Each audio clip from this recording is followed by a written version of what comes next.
മത്തായിയുടെ സുവിശേഷം 22:11. അതിഥികളെ കാണാൻ രാജാവ് എഴുന്നള്ളിയപ്പോൾ വിവാഹവസ്ത്രം ധരിക്കാത്ത ഒരാളെ അവിടെ കണ്ടു.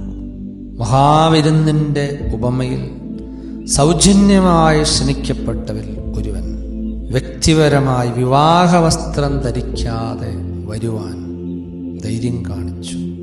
പരിശുദ്ധ കുർബാന നമുക്ക് അനുഭവമാകണമെങ്കിൽ വ്യക്തിപരമായി ഒരുക്കം നമുക്ക് ആവശ്യമാണ്. പരിശുദ്ധ കുർബാന കർത്താവ് നമുക്ക് നൽകുന്ന സൗജന്യമായ രക്ഷയാണ്. പക്ഷേ ആ സൗജന്യമായ രക്ഷ സ്വീകരിക്കുവാനുള്ള വ്യക്തിപരമായ ഒരുക്കം ഓരോ കുർബാനയ്ക്ക് മുമ്പും നമുക്കുണ്ടാകുമ്പോഴാണ് കുർബാന നമുക്കൊരനുഭവമായി മാറുന്നത്. കർത്താവേ, പരിശുദ്ധ കുർബാനയ്ക്ക് മുമ്പ് വ്യക്തിപരമായി ഒരുങ്ങാൻ ഒരു വരം എനിക്ക്